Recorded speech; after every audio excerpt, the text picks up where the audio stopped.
From clickondetroit.com and the Local 4 Facebook page, let's talk about the Kincade Fire in California, burning 74,000 acres in that state's wine country, 15% contained as of Tuesday morning. The blaze has destroyed at least 123 structures, including 57 homes, and placed nearly 200,000 households under evacuation orders.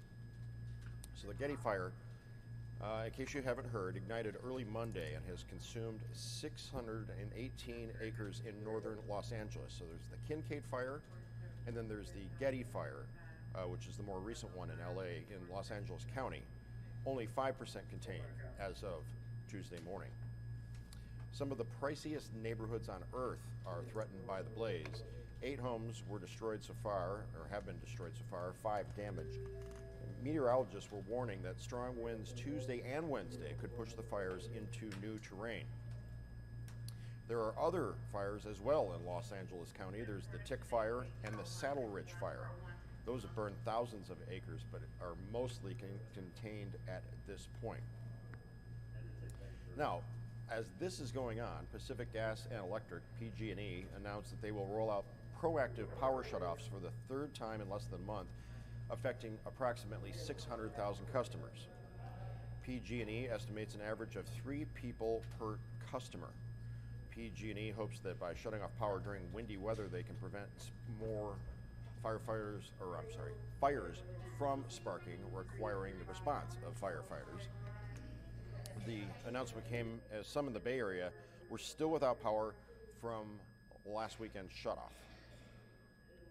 The utility said Friday that a broken jumper wire was found on a transmission tower near where the Kincade Fire broke out last week. Investigators determined earlier this year that transmission lines belonging to the utility were responsible for igniting the 2018 Camp Fire, the deadliest and most destructive blaze in California history, killed 85 people and destroyed nearly 19,000 structures. So the company filed for bankruptcy protection in January, saying it faced an estimated $30 billion in liabilities. The company estimated it would have $10 billion in liabilities for the Camp Fire. So these mega fires that are erupting are more frequent because of climate change and forest management. Scientists who study fires said that both climate change as well as how people manage forests have created environments that are perfect for large fires to thrive. Global average temperature more than 1 degree Fahrenheit higher than before the Industrial Revolution. In a dry climate like the western U.S., more heat equals more drying. Jennifer Balk, a fire economist at University of Colorado, says it doesn't take much.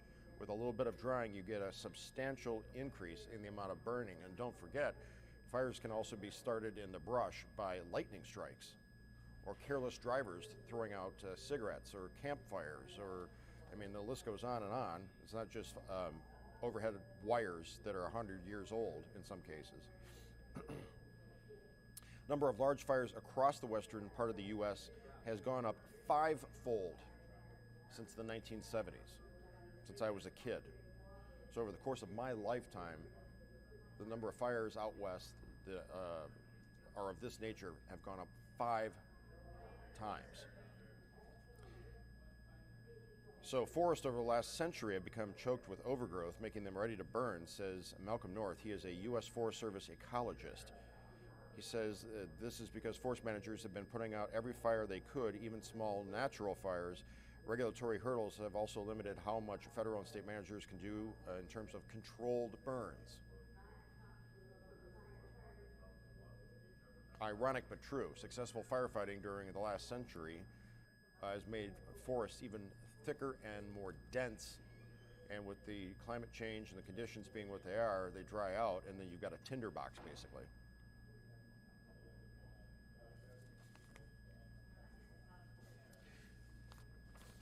So we will keep an eye on these fires.